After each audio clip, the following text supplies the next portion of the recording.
출발 새아침.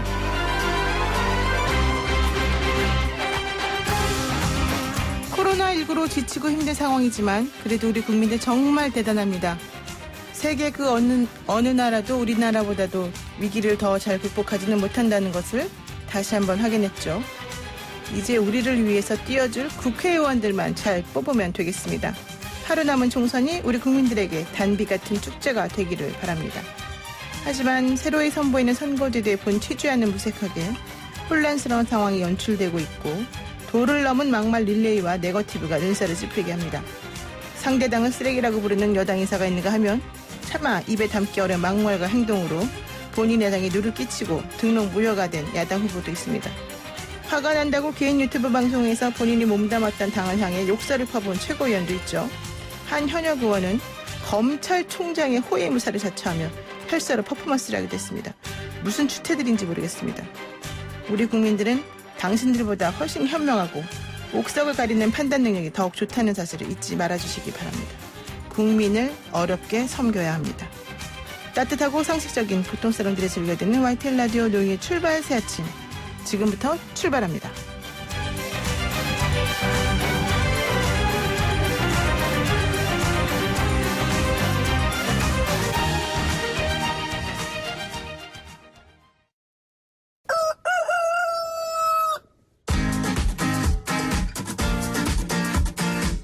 어디서든 꼭 끼어들 수 있는 오늘의 뉴스 꼭 끼워.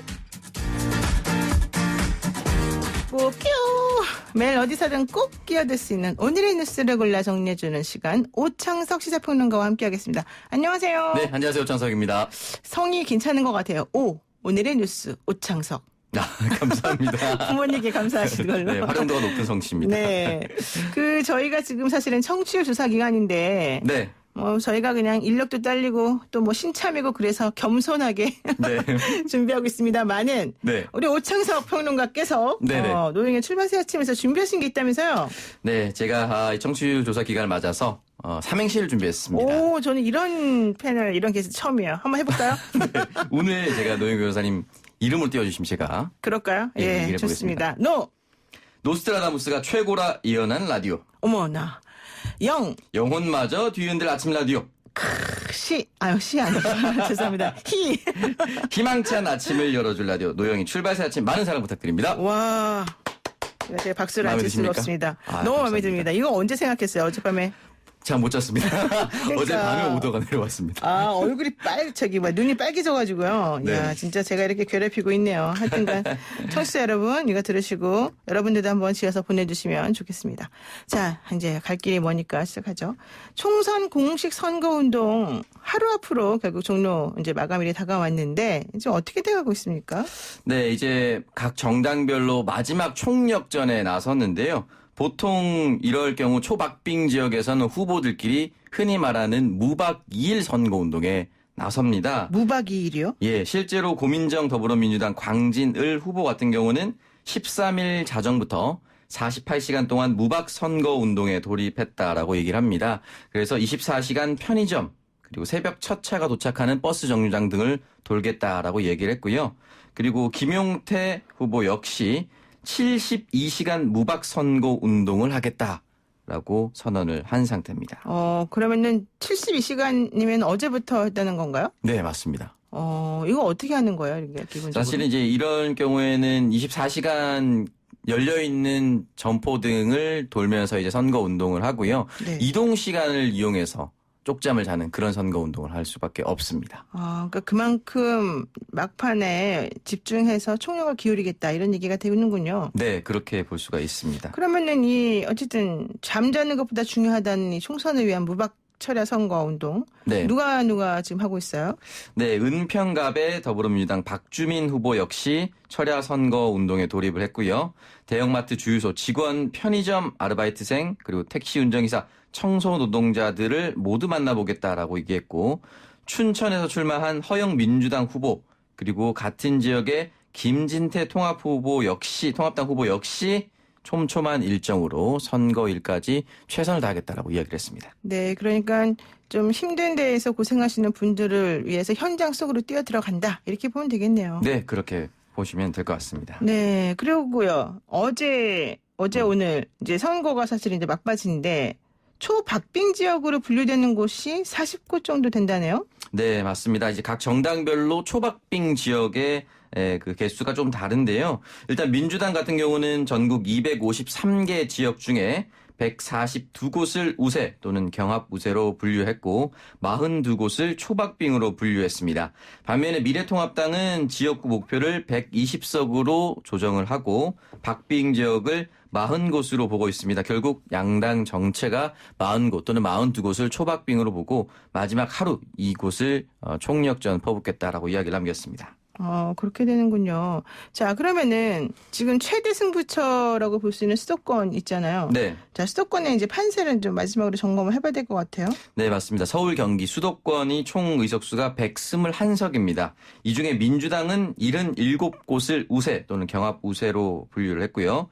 21개 지역구를 초박빙으로 분류했는데 많은 분들이 관심을 가지고 있는 서울 광진을 더불어민주당의 고민정 후보와 미래통합당의 오세훈 후보가 있습니다. 동작을은 민주당의 이수진 후보, 통합당의 나경원 후보, 중구 성동을은 민주당의 박성준 후보, 미래통합당의 지상욱 후보 등 초박빙 지역이 여전히 남아있어서 마지막까지 안심할 수가 없고 미래통합당 같은 경우는 흔히 말하는 강남벨트, 강남, 서초, 송파를 제외한 나머지 지역이 모두 13지역으로 분류를 하고 있습니다. 네. 지금 13지역으로 분류되어 있는 곳의 후보들은 정말 힘들 것 같긴 한데 네. 또 하나의 승부처 강원 또 그리고 PK 지역 이 판세도 또 중요하죠. 네, 맞습니다. 3월 말까지만 하더라도 사실은 영남은 65석입니다. 모두 미래통합당이 쓸어갈 것이라는 전망이 우세했는데요. 3주 전부터 분위기가 조금 바뀌기 시작했습니다.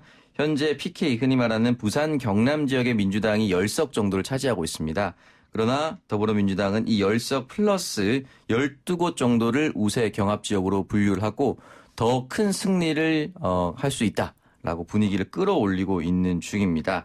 반면에 미래통합당 같은 경우는 10석보다 훨씬 더 줄이겠다라고 얘기하면서 압승을 자신하고 있는데요. 네. 지금 현재 강원도는 8석입니다. 지난번에 민주당이 1석, 미래통합당 계열이 7석이었는데요. 현재는 경합지역이 4곳으로 분류되고 민주당 우세 지역이 3석으로 분류가 되고 있습니다. 한 석만 지금 미래통합당이 압승을 하고 있는데요.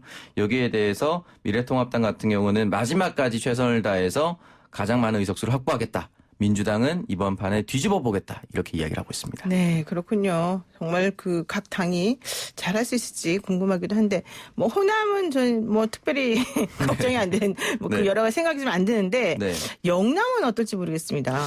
네, 영남 같은 경우 사실 이제 TK 지역이라고 하는 대구 경북 지역에서 민주당이 대구 북구와 대구 수성에서 김부겸 홍일학 의원 각각 2석이 있습니다. 네. 그런데 현재 분위기상으로는 미래통합당이 전승할 수도 있다. 이런 이야기가 많이 흘러나오고 있는데요. 여기에 대해서 미래통합당은 굳히게 들어가겠다라고 발표를 했고 민주당은 이 2석만큼 반드시 사수하겠다. 이렇게 발표를 한 상태입니다. 이 독자 생존을 향한 소수정당 여기도 좀 봐야 될 것 같은데 민생당의 행보가 사실 어떨지 좀 궁금해요.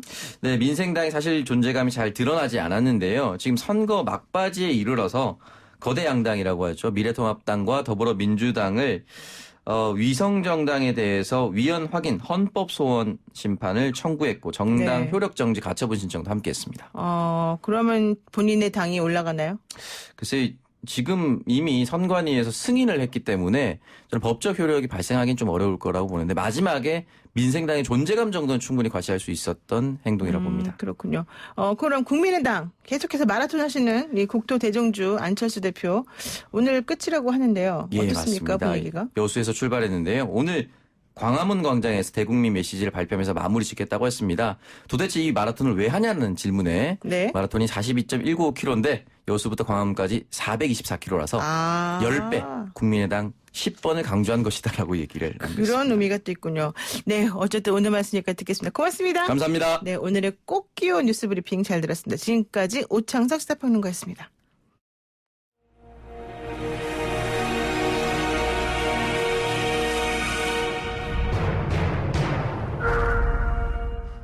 그 누구도 예상할 수 없는 그곳으로 떠난다. 예측 불가 총선 격전지.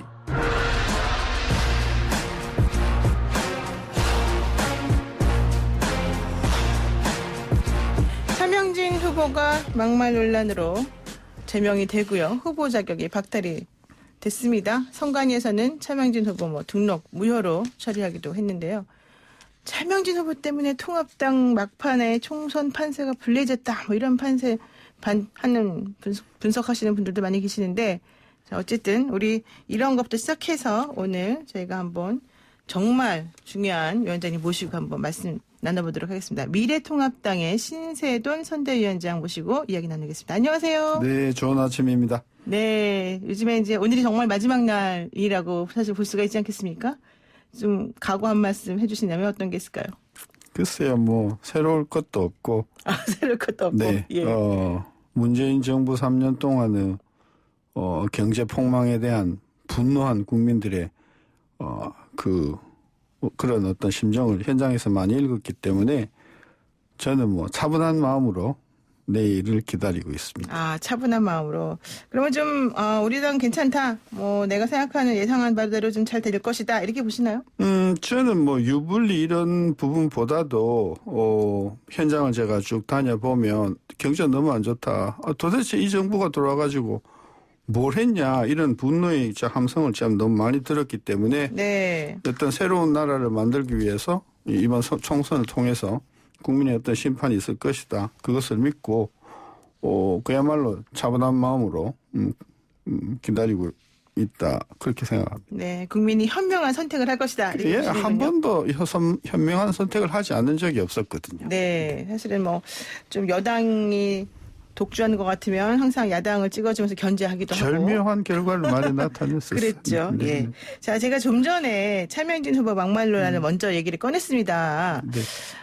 일단 미래통합당 입장에서는 조금 불편할 수도 있는 말이긴 하지만 어쨌든 제명을 했고요. 그리고 결과적으로는 등록 무효까지 선관위에서 됐는데 문제는 차명진 후보 제명에 대해서 또 핵심 지지층이라고 해야 될까요? 오히려 통합당을 안 찍겠다 이러면서 처리를 요청하는 사람들도 많이 있다 그래요. 이건 어떻게 봐야 됩니까? 저는 저는 있다는 이야기를 듣긴 들었고요. 네.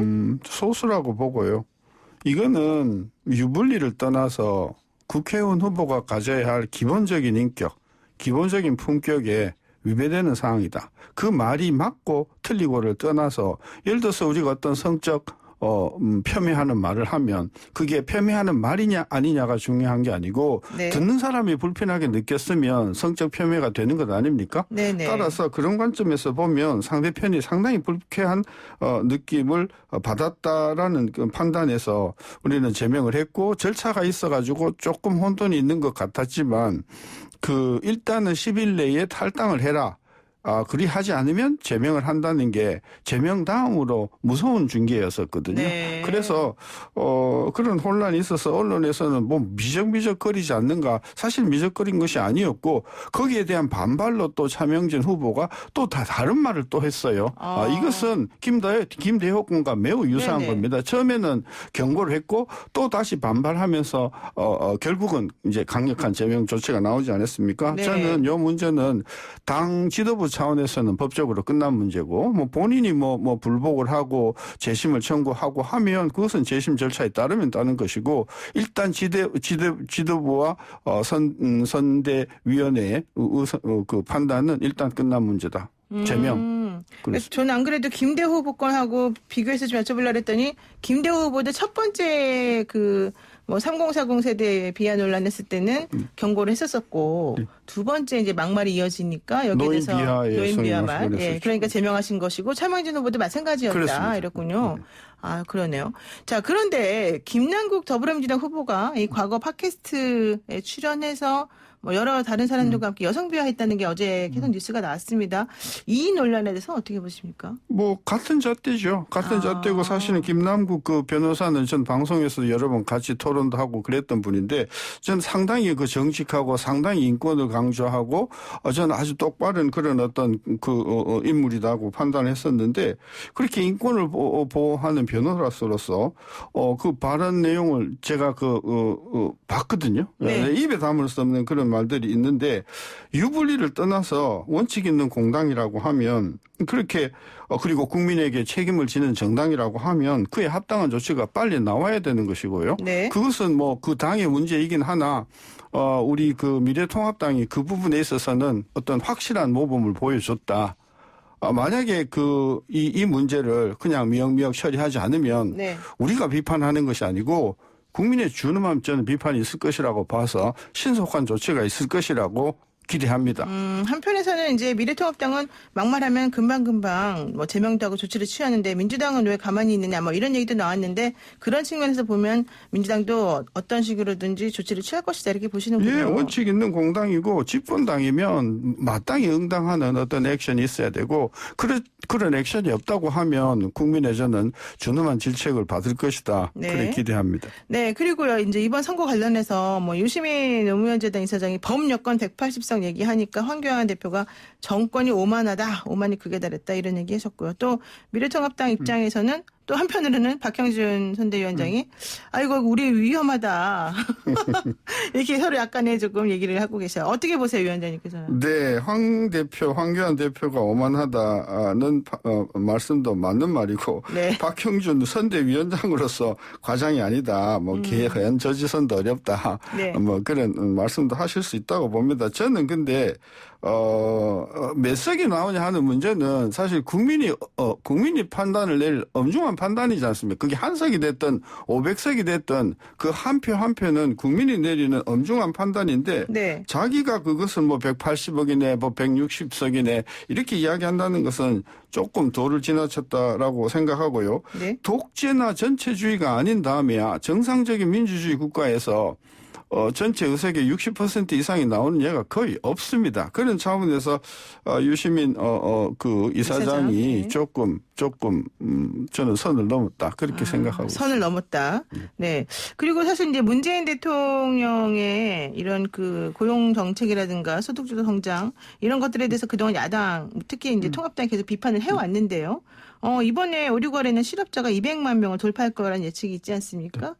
이런 상황에서 이 미래통합당 입장에서는 앞으로 경제 정책이라든가 이 문재인 정부가 추진하고 있는 정책에 대한 어려움 이런 것들을 어떻게 해결해야 된다고 보십니까? 일단 고용이 어려울 것이라는 것은 오래전부터 예견이 됐을 그렇죠. 거예요. 코로나 사태가 터지기 전서부터 고용 문제가 심각했었는데 지금 벌써 코로나 사태가 석 달이 된단 말이에요. 네. 대통령께서 계속 지시만 하시는 거예요.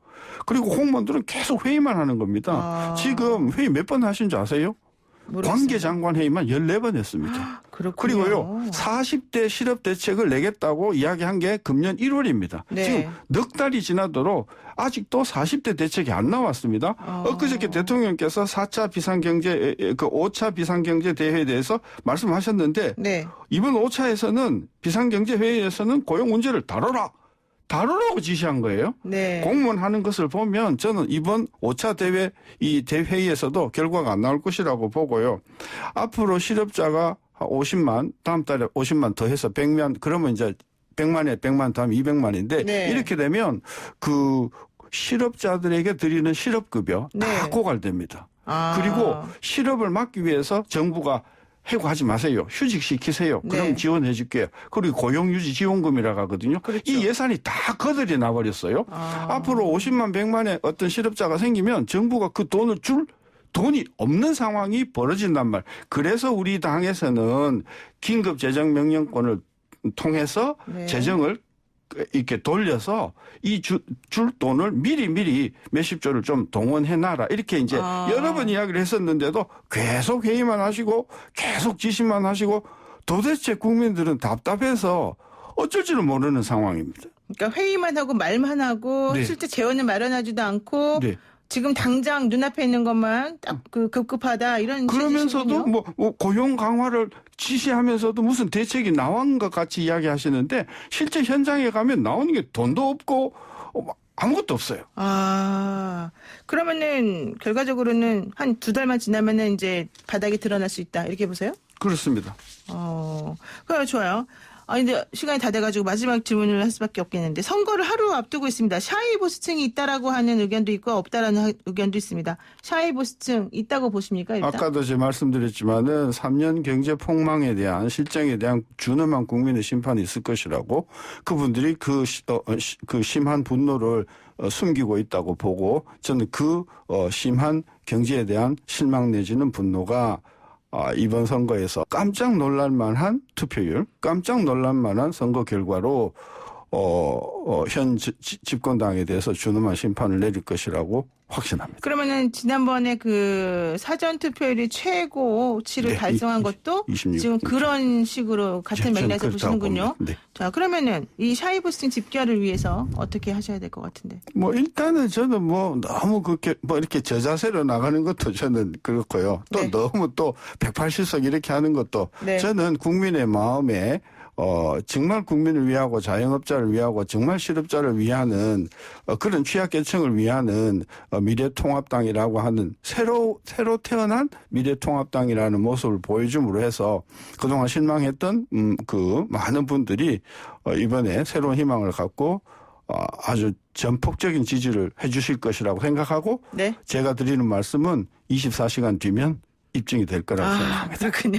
네, 오늘 말씀 여기까지 듣겠습니다. 고맙습니다. 감사합니다. 네, 지금까지 신세돈 미래통합당 공동선대위원장이었습니다. 노영의 출발새 아침 잠시 후 2부로 돌아오겠습니다. 아침을 시작하는 슬기로운 방법. 오늘 내게 이로운 뉴스. 노영희의 출발 새 아침 슬기로운 인터뷰. 하루 남은 선거에서 힘있는 여당을 위해 압도적인 지지를 호소하고 있는 정당입니다. 더불어민주당 이야기인데요. 송영길 더불어민주당 공동선대위원장 연결돼 있습니다. 위원장님 안녕하세요. 네, 안녕하십니까? 네, 이제 총선 하루 앞으로 다가왔습니다. 막바지에 이르렀는데 소감이 어떠십니까? 네, 뭐 국민 여러분께 최선을 다해 선거운동을 했고 후소를 했고 또 이 어려운 국가적 재난을 극복하기 위해서 우리 문재인 대통령과 이 집권 여당의 힘을 모아 달라고 호소를 하고 있습니다. 많은 반응이 있는 것 같습니다. 특히 이 문재인 대통령과 우리 정부에 대한 국제적인 평가가 많이 좋아지고 있어서 큰 힘이 되는 것 같습니다. 네, 이번 선거는 사실은 안정적 국정 운영을 위한 여당의 힘 실어주기냐 아니면은 무능한 정권 심판이냐 뭐 이런 대결 양상으로 하고 싶어 했던 분들이 많은 것 같아요. 그런데 위원장님 보시기에는 이번 선거 양상이 어떻게 지금 가고 있는 겁니까? 글쎄, 무능한 정권 심판이라고 말씀하셨는데 그 전제 자체가 잘 성립이 안 되는 것 같아요. 왜냐하면 너무 야당이 무능한 모습을 보여주고 있고 네. 오합지졸 같은 모습에 마지막까지 김대호, 차명진 두 후보의 제명 논란을 비롯해서 보이고 있어서 어떤 특별한 비전을 못 보이고 이제 마지막에는 막 황교안 후보께서 무슨 테러 이런 이야기까지 너무 막 나가는 이야기를 하고 있어서 네. 정말 걱정이 됩니다. 사실 무능한 정권이 아니라 오히려 무능한 야당이다, 오합지졸이다 뭐 이런 얘기까지 지금 하시고 계시는데요. 너무 유능하게 지금 잘 해가고 있다고 전 세계가 평가하고 있는데 네. 이 문재인 정부를 무능한 정권으로 말한다는 것 자체가 논리가 성립이 안 되는 게 아닌가. 아, 그렇군요. 자, 그런데요. 사실 그동안에 이 코로나19 사태 때문에 민주당에서는 좀 조용하고 겸손한 선거를 치르겠다 이런 얘기를 많이 하셨는데 선거 막바지에 사실은 여러 가지 종류의 막말 파동이라든가 좀 변수가 생기는 것 같습니다. 좀 전에 언급하시긴 하셨습니다마는 김대호 후보 그 관악에 세대 비하 발언이 있었었고요. 또 차명진 후보 세월호 관련해서 여러 가지 일들을 만들어내고 결국에는 뭐 제명되기까지 이르렀습니다. 김진태 후보는 또 선거운동원이 세월호 현수막을 훼손하기까지 했는데 이런 일련의 사태들은 무엇 때문에 벌어지는 현상이라고 보십니까? 지난번 사실 국정농단 탄핵으로 20대 국회는 해산되었어야 될 국회인데 대한민국 헌법상 해산제도가 없기 때문에 뒤늦게 그것을 이제 숙제들이 정리가 안 된 것이다. 지금도 박근혜 탄핵은 잘못됐다고 주장하는 사람들이 김진태, 차명진 이런 분들 아니겠습니까? 네.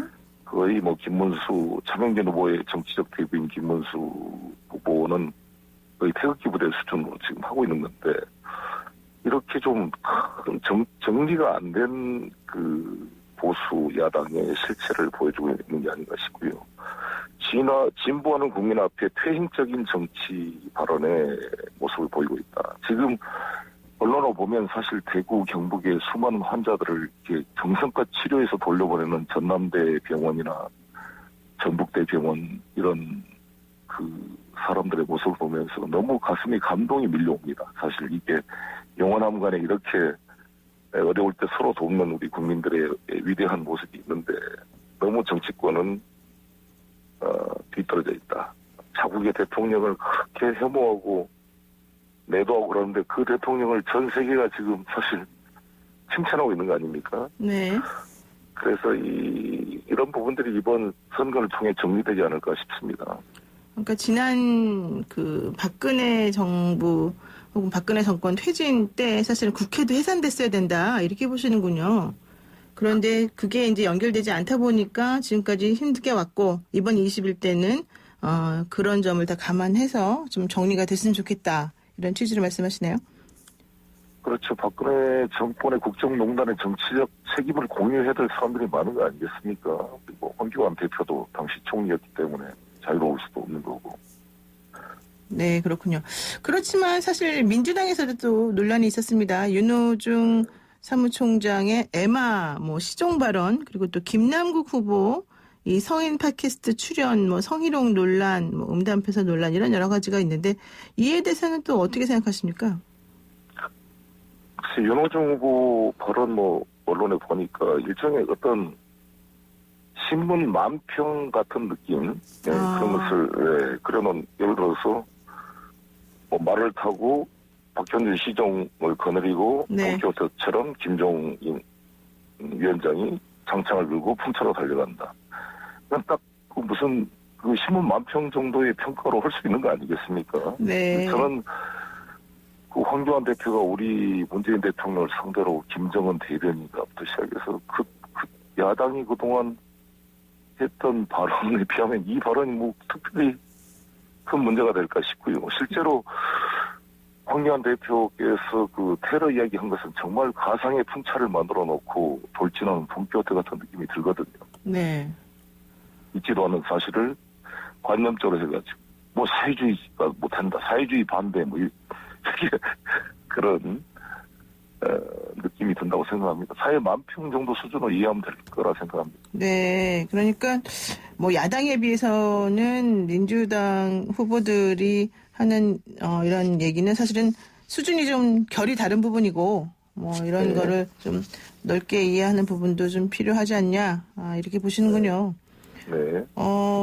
그러면은 이번에는 그 위성 정당이라고 불리우는 이 당 얘기를 한번 해보겠습니다. 열린민주당의 정봉주 최고위원님, 우리는 민주당의 가족이다, 민주당의 자식이다, 민주당과 연결돼 있다 이런 얘기 계속해서 하시다가 갑작스럽게 더불어민주당 지도부를 향해서 비난을 퍼부었습니다. 거친 표현도 나왔고요. 민주당 지도부 당사자로 거론되는 세 분의 또 성씨를 거론하면서 막말까지 했는데 이 지도부의 한 분으로서 이런 상황을 어떻게 보시나요? 네, 어떤 선거를 앞두고 다 말조심해야 되고 정제된 표현이 필요하다 보는데 다행히 정봉주 최고위원이 또 바로 사건 방송을 해서 네. 다행이라고 생각합니다. 그러나 어찌됐건 감정을 절제하는 게 필요하다고 생각이 들고요. 저희 민주당은 아시다시피 공식적으로 당원 투표를 통해서 더불어시민당에 참여하기로 결정을 했고 네.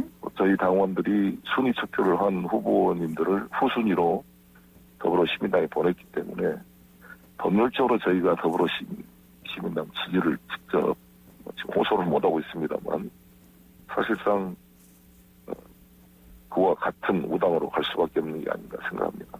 사실 그 송영길 위원장 같은 경우에는 더불어민주당이 이 비례연합정당에 참여할 것인가 말 것인가 고민할 때 중앙선 침범해서 마주오는 차가 있으면 피해야지 이걸 그대로 맞받아서 있는 게 과연 정당하냐 이러면서 연합정당에 같이 참여하고 해야 된다는 주장을 펼치셨던 걸로 제가 기억을 하거든요. 그렇다면은 열린민주당과 이제 이 더불어시민당과의 관계 혹은 비례연합정당에 포함시키지 못한 이 상황에서의 그런 관계 이런 것들이 또 어떻게 앞으로는 펼쳐질지 좀 궁금하기도 하고요. 이 더불어시민당과 연합정당 비슷하게 만들어낸 이 상황 자체에 대해서는 지금 잘한 선택이었다 이렇게 보시는 거예요? 아무튼 저희가 여러 가지로 국민 여러분께 송구스러움이 있습니다. 그러나 이 더불어시민당은 오히려 이 선거법 개정 취지에 맞게 단독의 힘으로는 국회에 갈 수 없는 소수 정파를 배려해서 저희 집권 여당의 후보들을 후순위로 배려해가지고 했기 때문에 오히려 사실 저희들이 불이익을 감수하고 그 취지를 살리려고 나름대로 노력한 것이다 이렇게 생각이 들고요. 네.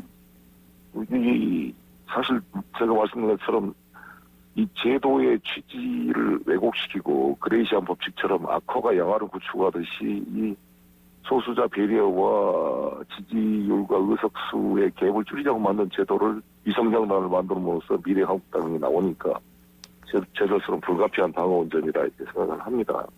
네. 불가피한 선택이었다. 이렇게 보시는군요. 자, 이제 마지막으로요. 유권자분들에게 한 말씀 부탁드린다면 어떤 게 있을까요?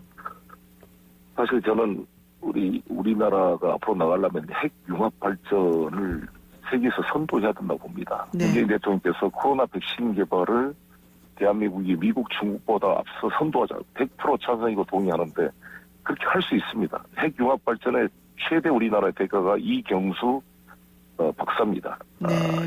이분이 사실 저희 민주당의 8번 비례대표가 됐는데 지금 더불어시민당이 18번이 됐어요. 네. 이런 분들이 국회에 들어와서 대한민국의 미래를 같이 개척해야 한다 이렇게 저는 생각하고요. 아무튼 이 국가적 재난을 극복하기 위해서는 신속한 의사결정과 뒷받침이 필요한데 그러려면 민주당에 안정의석을 주셔야 이걸 해나갈 수가 있고 당장 이 총선 끝나고 나면 긴급재난 구호기금 이 문제도 바로 국회를 좀 열어야 되는데 수많은 날 또 논쟁으로 이게 또 시간이 지체될 겁니다. 이걸 20대 국회 이러한 마지막 모습을 보면서 우리 국민 여러분께서는 이 문재인 정부가 이 난국을 극복하고 세계 전체에 기여할 수 있도록 우리 민주당에 안정적 의석을 줄 것을 간절히 호소드리겠습니다. 네. 여기까지 말씀 듣겠습니다. 고맙습니다. 네, 감사합니다. 네, 지금까지 송영길 더불어민주당 공동선대위원장이었습니다. 친절한 시사, 시원한 통찰, 노영희의 출발 새 아침, 슬기로운 인터뷰.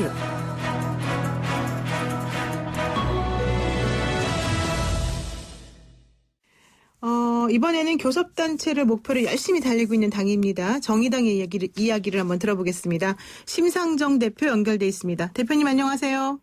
네, 안녕하세요. 네, 21대 총선이 하루 앞으로 다가왔는데 정말 막바지에 이르렀습니다. 소감이 어떠십니까? 내일 그 투표 완료되는 6시까지 60일 정의당 살리기 캠페인을 지금 진행 중에 있습니다. 네. 마지막까지 사력을 다해서 정의당을 지킬 것입니다. 진인사 대천명의 자세로 임하고 결과는 하늘 같은 국민들께서 내려주실 것으로 믿습니다. 네, 지금 목소리도 사실 약간 좀 쉰 듯하게 너무 힘들어 보이시기도 합니다만. 네, 오늘 여영국 후보 지원하러 이 창원 성산에 와 있는데요. 네. 이 창원 성산은 과거 권영길, 노회찬 여영국에 이르기까지 진보 정치 1번지나 다름없습니다. 특히 코로나19 민생위기 상황에서 대량 해고를 막고 노동자들의 일자리를 지키기 위해서 단일화 요구가 시민 단체들로부터 있었는데요. 안 됐습니다. 그래서 네. 우리 여영국 후보를 전략 투표해 주셔서 노동자들의 일자리를 지킬 수 있도록 성산 주민 여러분께 호소드립니다. 네. 여영국 후보도 사실은 지원하고 또 고 노회찬 후보도 기리고 여러 가지가 있을 것 같은데 사실 정의당이 이번에 그 연동형 비례대표제 혹은 준연동형 비례대표제를 선거법 개정안을 통과시키기 위해서 많은 노력을 했고 그런 과정 속에 사실은 노회찬 전 의원, 그러니까 노회찬 의원의 여러 가지 뜻이 담겨져 있다고 생각을 하는데 이왕 이제 거기 가셨으니까 연결해서 제가 한번 여쭤보겠습니다. 노회찬 의원은 현재 이 상황은 어떻게 보실까요? 노회찬 대표께서는 선거제도를 바꾸면 물구나무라도 서겠다. 네. 이렇게 말씀을 하실 정도로 연동형 비례대표제를 필생의 사명으로 생각을 하셨어요. 그렇죠. 지금 이런 30년 만에 첫 발을 내디딘 선거제도 개혁이 거대 양당의 이런 꼼수 위원정당인 위성정당 간의 경쟁으로 왜곡된 이 모습은 앞으로 민주주의 역사의 오점으로 남을 거라고 저는 생각합니다. 이번 계기를 통해서 저희 정의당도 비록 지더라도 원칙을 지키는 바보 노무현 정신, 그리고 투명인간으로 존재하는 우리 사회 약자의 삶을 지키는 노회찬 정신을 되새기는 그런 아주 중요한 계기가 되었습니다. 네. 그런데 사실 그 범진보 위성정당 논란 혹은 연동형 비례대표제 논란 이와 관련해서는 정의당이 조금 융통성을 발휘했다면 어떨까? 원칙만 고수해서 선거를 너무 어렵게 한 거 아니냐 이런 지적도 있었거든요. 그래서 그것 때문에 지지율이 하락한 거 아닙니까? 이렇게 질문하는 사람도 있더군요. 원칙은 지키라고 원칙이라는 게 있는 거고요. 정의당이 너무 원칙을 고수하는 게 아니라 거대 양당이 기득권을 지키기 위해서 형식을 벗어난 그런 도를 넘어선 그런 반칙을 한 것이죠.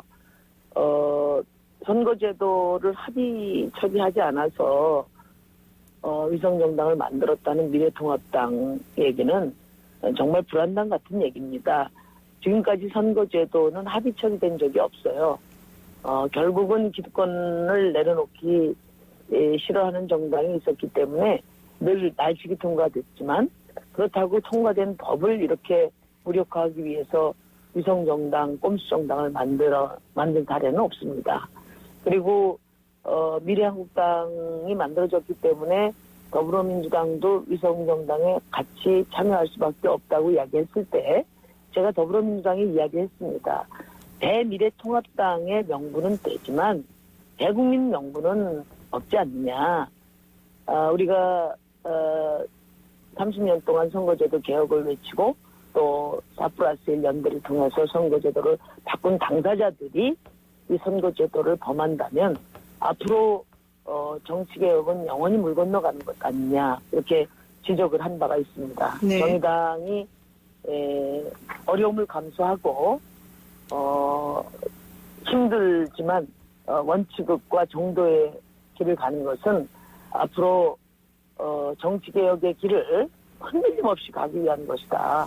그 점을 우리 국민들께서 이제 그 진정성을 이해해 주시고 있기 때문에 지지율이 계속 이제 상승하고 있다고 생각합니다. 네.